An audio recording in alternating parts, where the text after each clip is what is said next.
आपने horror movies देखी होंगी, है ना? वो फिल्में जिनमें अजीब आवाजें आती हैं, परछाइयां दिखती हैं और अचानक से कुछ ऐसा हो जाता है कि रोंगटे खड़े हो जाते हैं। लेकिन क्या आपने कभी सोचा है कि असली जिंदगी में भी कभी कभी ऐसी कहानियां घट जाती हैं जो किसी भी फिल्म से कहीं ज्यादा डरावनी होती है? पर अगर मैं आपको बताऊं कि इंडिया की सबसे डरावनी कहानियों में से एक कुछ साल पहले ही दिल्ली के बीचों बीच हुई थी, तो वो दिल्ली जो दिन में लाखों लोगों की भीड़ से गुलजार रहती है, रात में भी कभी नहीं सोती। उसी दिल्ली के एक शांत मोहल्ले में एक ऐसी घटना घटी जिसने पूरे देश को हिलाकर रख दिया। ये है बुरारी कांड का खौफनाक किस्सा।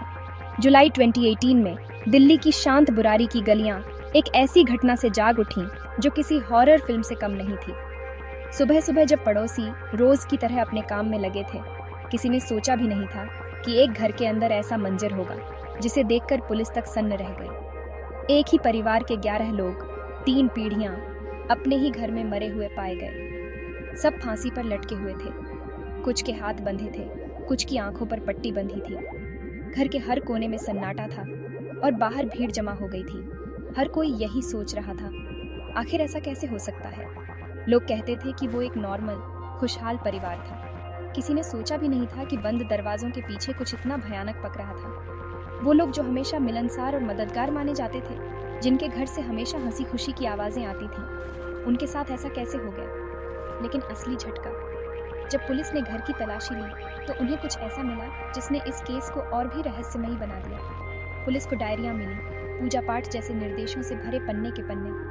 हर डायरी में बारीकी से लिखा था कि किस दिन, किस समय, कौन सा रिचुअल करना है, किसे क्या पहनना है और कैसे सबको एक साथ मिलकर ये सब करना है। ये सब पढ़कर पुलिस भी हैरान रह गई। सबसे छोटे बेटे ललित को लगता था कि उसके मरे हुए पिता उससे बात करते थे और परिवार को मोक्ष पाने के लिए इन आध्यात्मिक अभ्यासों के जरिए गाइड करते थे। ललित की मानसिक हालत पर कई सवाल उठे। क्या वो वाकई अपने पिता की आत्मा से बात करता था या ये सब उसकी कल्पना थी? परिवार के बाकी लोग भी उसकी बातों में इतना विश्वास करने लगे कि उन्होंने सब कुछ छोड़कर उसकी बात मान ली। निर्देश डराने वाले थे। जब सही समय आएगा, तुम बिना डर के शून्य में मिल जाओगे। पिता तुम्हारे साथ है।